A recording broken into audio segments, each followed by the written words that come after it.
Today, Roku is declaring war on streaming apps, and it could get ugly. Meanwhile, big tech is ringing up the register on big billions. And Basecamp's CEO announced he was limiting political speech, resulting in almost a third of the company's employees handing in their resignations. I'm Stephen Rosenbaum. I'm Alexis Gradato. This is Future Forward. Let's launch. Hey there. Yeah, Hey, Steve. How is it such a crazy week? It's a crazy Every time I think there's going to be a lull, a boring, uneventful week in the world of tech. Just can't predict it. And it's May 1st, so maybe it's just May Day, May 2nd, like Gremlins. But the good news is for listeners and viewers, we're going to have a great show. The bad news is we're going to actually flip the order a little bit. We're going to do Basecamp first because it's eating my brain. This was so painful to watch this week. So full disclosure, I, for years, have really, really, really admired the Basecamp team. I've read their books. I have considered working there, and confused. I started the week confused when I first heard the story that they were getting rid of political speech. And then as the week progressed, I actually just felt really disappointed. I felt sad because for me, Basecamp was almost this beacon of really progressive work culture values.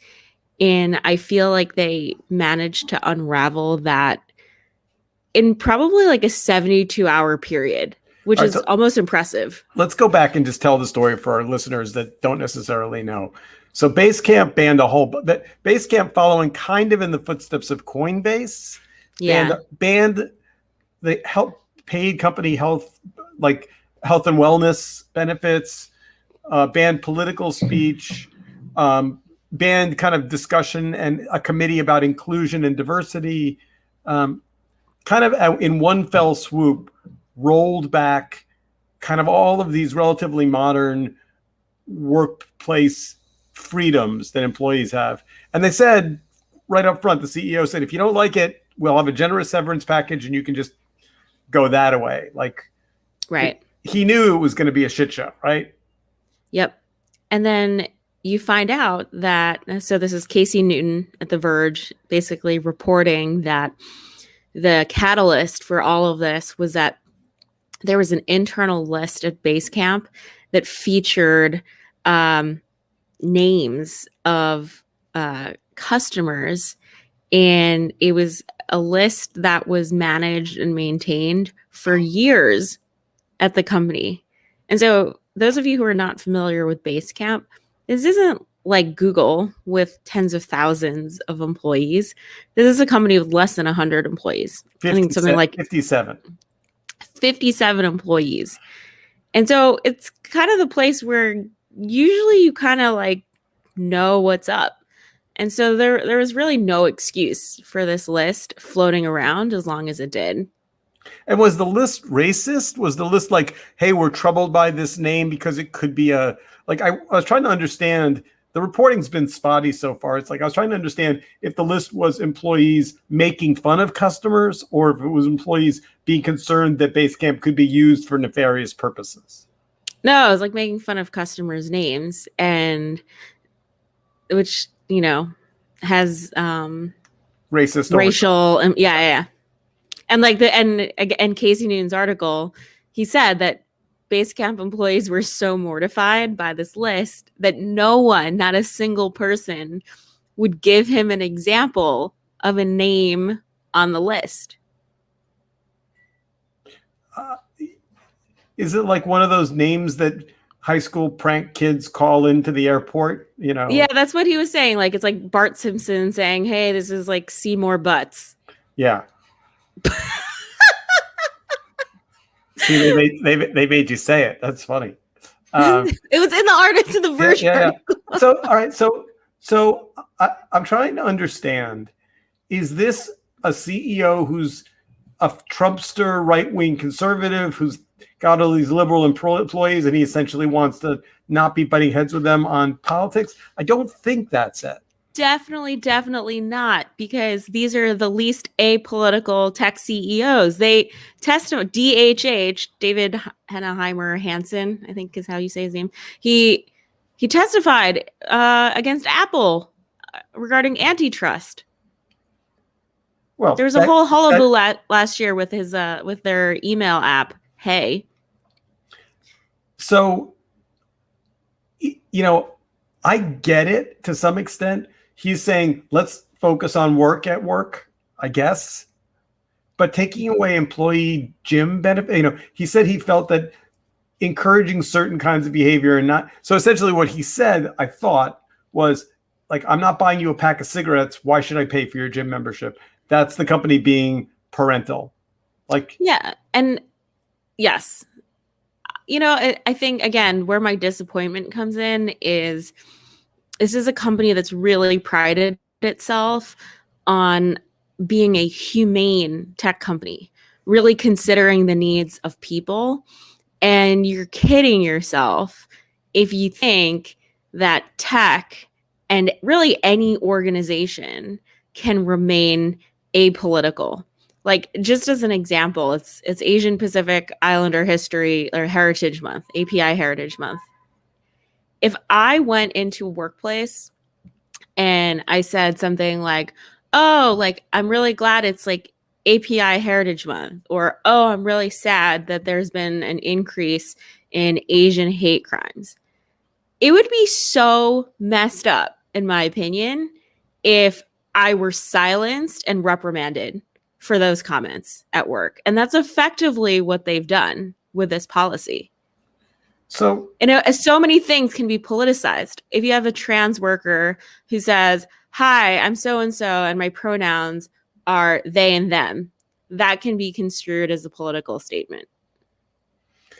So a million, gazillion, quadrillion years ago, I was at a company. I ran a company that I started to feel like all of our employees were having this back channel conversation about things unrelated to work.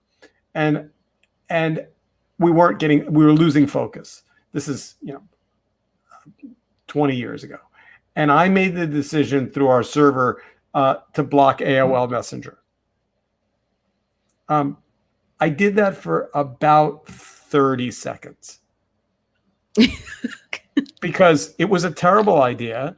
And it was me at the time seeing this change in behavior where people were coming into work early, staying longer, and kind of always having two jobs. One was the job they had on their desk, and the other was their being out in the digital world. But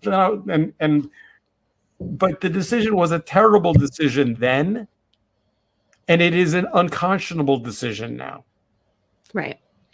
And if that means that all the employees have to do to get around that is, set up a back channel conversation that's not in the corporate Slack, so what?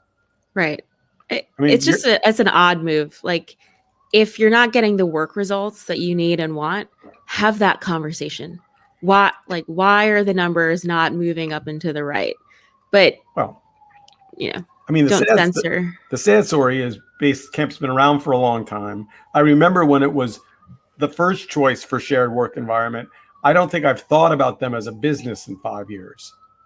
Mm-hmm. If they're stuck in the mud at 57 employees and they haven't been acquired or something, it might be a sign of, a more serious problem. Yeah. But you also said the PR was just atrocious, right?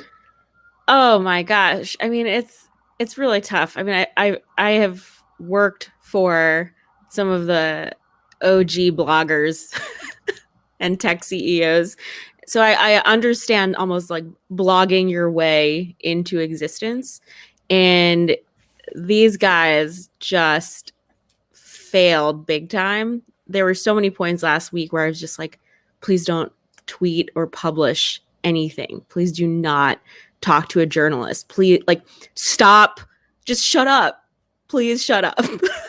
But by the way, if you're 57 people in a company and you lose a third of your workforce, I mean, that's a serious problem. I mean, Steve, this wasn't the founders, but like the fact that this was even allowed to happen. So here they are censoring political speech, and then there's all this drama. They have a podcast, and the two hosts literally published on their podcast feed a 90-second clip that was so awkward and embarrassing. It was like, yeah, I'm not sure if you're following what's happening at the company, but we don't know if we're gonna have another episode. And it was just, again, it was one of those things where I was just like, why? Like, go dark. If you're gonna go dark, just go dark. You don't have to publish a blog post and a podcast episode to tell the world you're going dark. Yeah. So note to CEOs, inclusion and diversity is here. It arrived. It's on. It ain't going away. It's going to be part of the workplace. Employees have more power. They've got the ability to speak. They've got the ability to have conversations. Anyway. Blog less, listen more. Yeah, exactly right. That will be the headline for this podcast. All right, let's move on to this tech avalanche of money, which the New York Times, the headline is "A Perfect Positive Storm, Bonkers Dollars for Big Tech."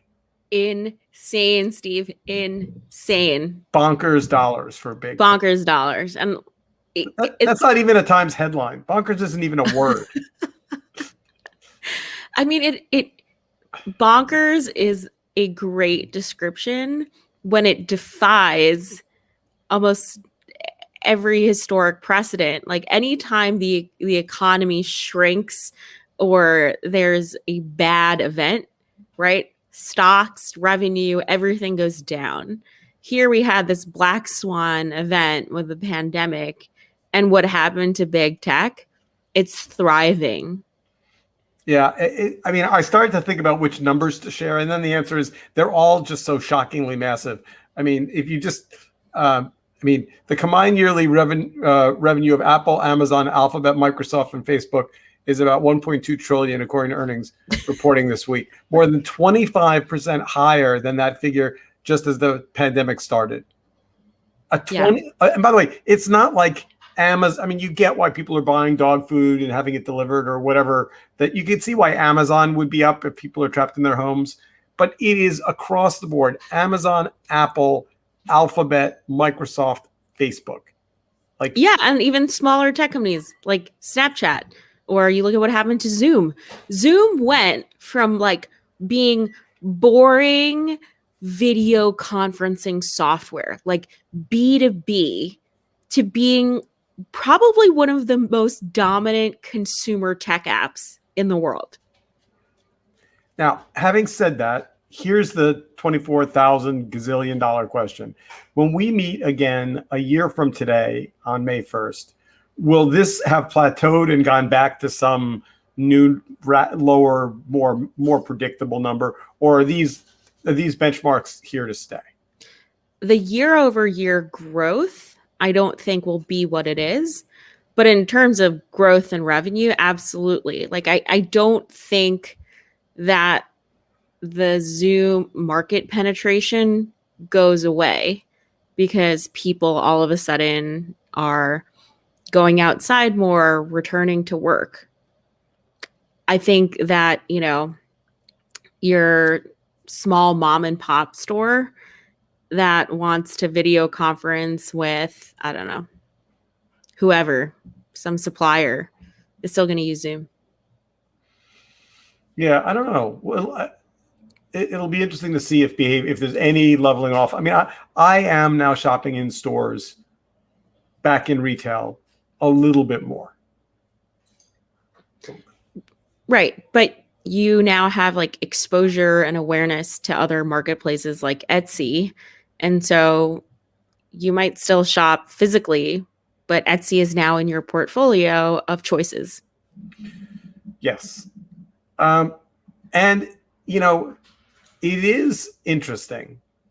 A lot of this is just, if you're the federal government and you open a fire hose of money and pour it at people that are making a living wage or above a living wage, and they, for the first time in as long as they can remember, feel like they have disposable income. What do? I mean, the Republicans would have you believe that they all go out and buy more heroin and alcohol. But in real life, they buy diapers and shoes, and they go to a restaurant and they get their kitchen cabinet. They do stuff, and that money ends up in the hands of business. Yep. They don't put it under the mattress. They don't put it in savings. Maybe they put $1.95 in Bitcoin, but the bulk of that money goes into the economy, and that's what I'm seeing in my little world is people doing house repairs and buying clothes and replacing antiquated appliances. Yeah. I mean, what's going to be super interesting is so a lot of the gains in big tech have come from advertising. And Apple, we talked about this last week, just rolled out changes that really mess up or disrupt sort of the way advertising works within iOS. And so I'm not sure how much that will impact the ecosystem. But, an example or data point is like YouTube gained $6 billion in ad revenue, which is huge. Now, theoretically, this should all land on Biden's plate in that he's for the first time saying, hey, it's a little weird that these big companies pay $0 in taxes and ship it all to their Ireland subsidiary and have it come back, as cleaned cash with no taxable impact. And, the big tech companies in particular are in a tricky spot because, I think Tim Cook has said essentially, we want to be taxed fairly and equally. But this year's revenue makes it very hard for them to cry poor. Right. Because the Republican position is, well, if you tax, wealthy corporations, they won't reinvest in their business and they won't put money back in, But the history, which if you examine it, is, they don't. You give them tax breaks and they do stock buybacks. They don't build factories. So, Biden's strategy of increasing taxes on, high net worth individuals, 400,000 or above, and big companies seems like not a bad time to push that button. Yeah. I mean, this Bloomberg article says that it almost is like a continuation or really closing all the loopholes that the Trump administration originally started to bring up in 2017, but never fully fixed or completed. Speaking of Trump and taxes, didn't he say that once the audit was complete, we'd see his taxes? Yeah. It's just, who knows? And then I guess Mazars, his taxes, they got a win in the Supreme Court for Mazars to hand over his taxes to Cy Vance. So that would be fun. I mean, we all know what the outcome is going to be. Really? I think. You don't think that he's lying about his income and that he's evading taxes? Well, yeah. Yeah, I mean, he said as much. Yeah.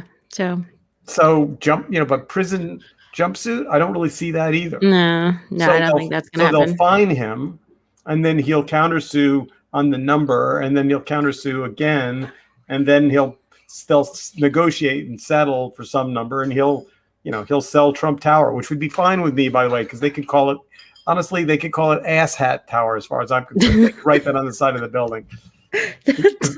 Tell us how you really feel. As long as that name is not in the middle of my city, that's all I care about. Oh my goodness. So going back to these tax loops. So basically there's actually a lot of IP. That was like a critical thing in this Bloomberg piece. There's a lot of digital IP that the companies have that then they sort of house in offshore resources or declare in offshore resources. But that's kind of gone down. Every chart in this Bloomberg article shows that the gap between domestic versus foreign foreign revenue is sort of closing. Let's just close it faster. Yeah. I guess I don't understand that. Buy Bermuda. Google's share of domestic income surged after it began licensing intellectual property in the U.S. Yeah. So there you go. Instead of licensing it abroad where they don't have to pay or recognize the revenue, they're doing it domestically. And so you can actually see the outcome of that move. Their domestic revenue is now higher than their foreign.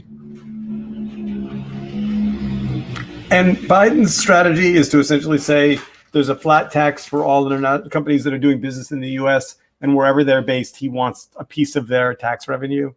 And the big companies are like, WTF, because you can't say, oh, you care about us and give us $1 here, give us $2 there. And I'm like, but you have like a lot of money. You have a lot of bucks. Yeah, I think there will be a significant change. And by the way, the Republicans are painted into a tricky corner because, they can't really say, it's like watching Mitch McConnell try and lobby against this bridge project in Kentucky that he said 2 years ago they desperately needed. Now that it's being paid for by Biden's infrastructure plan, it's like, yeah, either you needed the bridge or you didn't need the bridge. Yep. So I'm enjoying this chapter. I'm not lying. I'm enjoying this chapter. Wait, this chapter, like this in the universe. Oh, okay. In the universe. Just like what's happening. Yep. Just we give average people more money. They spend it. They get healthier. They get their health care taken care of. They work harder. They tip better. They buy things. I'm enjoying the fiction of trickle down economics finally coming to an end. Not to mention the fact that as a branding exercise, the trickle down was never a good image. Mm-hmm. I think what's refreshing is the Biden administration's story and sort of plan forward is like very easy to narrate, right? First and foremost, let's get COVID under control. Vaccinations. Under promise, over deliver. 200 million vaccines first 100 days. Next, infrastructure that fuels the economy, infrastructure that advances sectors of society and helps the environment. And then like, oh, well, who's going to pay for that? Like, oh, easy. Like people who make more than $400,000 a year and large corporations. I mean, that just feels like pretty straightforward facts that have been delivered consistently since the campaign. I would agree. And now let's move on to chapter 3 of our fine podcast, which is maybe the most confusing. More controversy, more corporations. Roku. And Google. So, well, and other people too. So let's start with confession. I am a Roku customer. Same. I bought one. I think I spent $90. I have one in the bedroom. I have one in the living room. I got rid of my Apple TV because the remotes were too confusing. And I decided the Roku remote was slightly more straightforward. Done. Yep. But imagine if you went to, say, Best Buy and bought a Sony TV, paid, a bunch of money for it. And then a year later, Sony said, we haven't been able to do a deal with ABC local, so you're going to lose your WABC channel on your TV. You'd be like, WTF? Paid you money, right. Bought a piece of hardware. Like, don't understand why you get to be the speed bump between the box I paid, not expensive, but not, there's no subscription. I'm not paying Roku a monthly fee. There's no license agreement. I don't see them as the gatekeeper to my living room. I see them as a piece of hardware. And if anything, their value proposition is the opposite. It's to actually be the aggregate. It's supposed to lower friction, not create speed bumps. So about a month and a half ago, I got this warning on my TV and it said, don't delete your Spectrum app because if you delete it, we're in a dispute with Charter Spectrum, and we won't be able to reinstall it for you. Well, that's what I use to watch I get my TV over broadband through Spectrum. I don't have a cable box. wire. Yeah. Mm-hmm. So if they delete that, two things will happen. One, I will have no use for either Roku.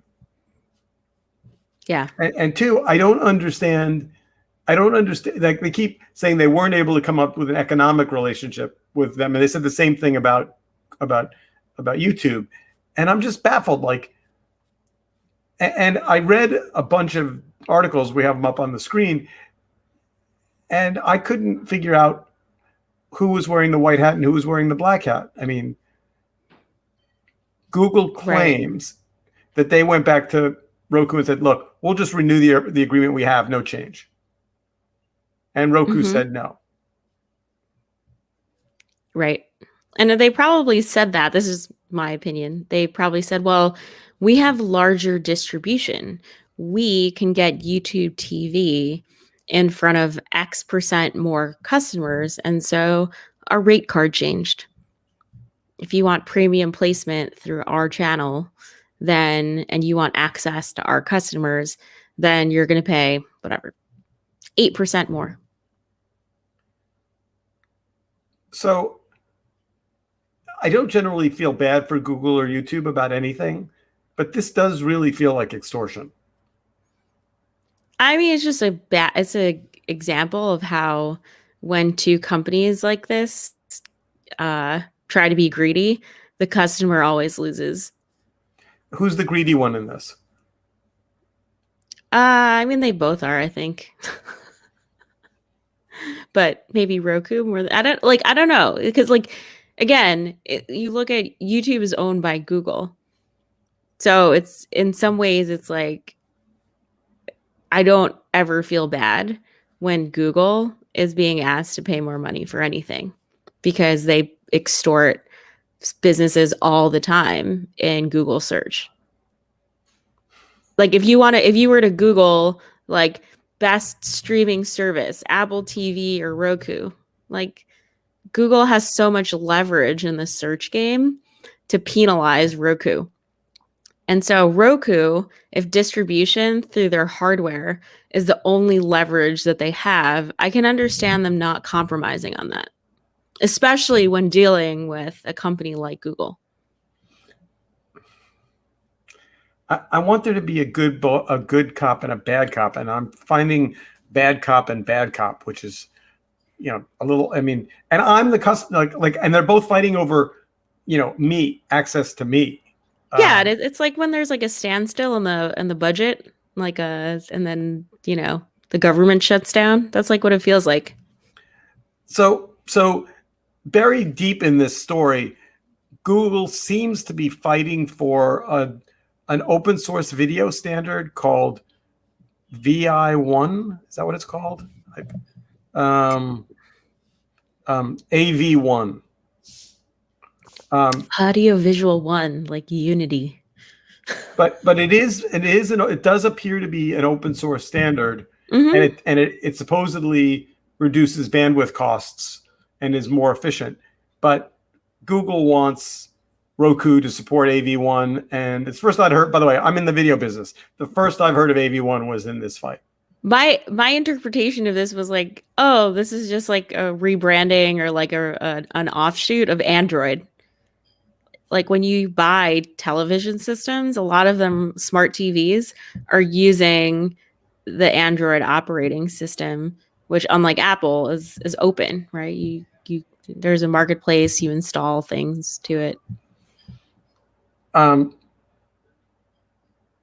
I wanted to end this on a positive note and say we should all get behind who. I mean, I guess what bothers me about it is I feel like the marketplace I understand, some kind of a metric where Google pays a percentage of the number of apps that that are used on Roku, because I'm not a YouTube user on Roku, so I don't need my money to go to them. But it doesn't seem like the It doesn't seem like there's anything rational.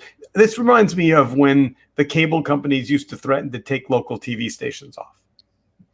Yeah. I mean, Steve, all of this is so fascinating because it's like every single week, even though we have different headlines, it's all almost part of the same story, right? Last week, it was Apple's marketplace. And now it's sort of like, what does the AV marketplace look like? Should software be closed? Should software be open? When it comes to business models, should a company be able to monetize consumer data and access to consumers? And how much is too much? And how much is good for like everyone?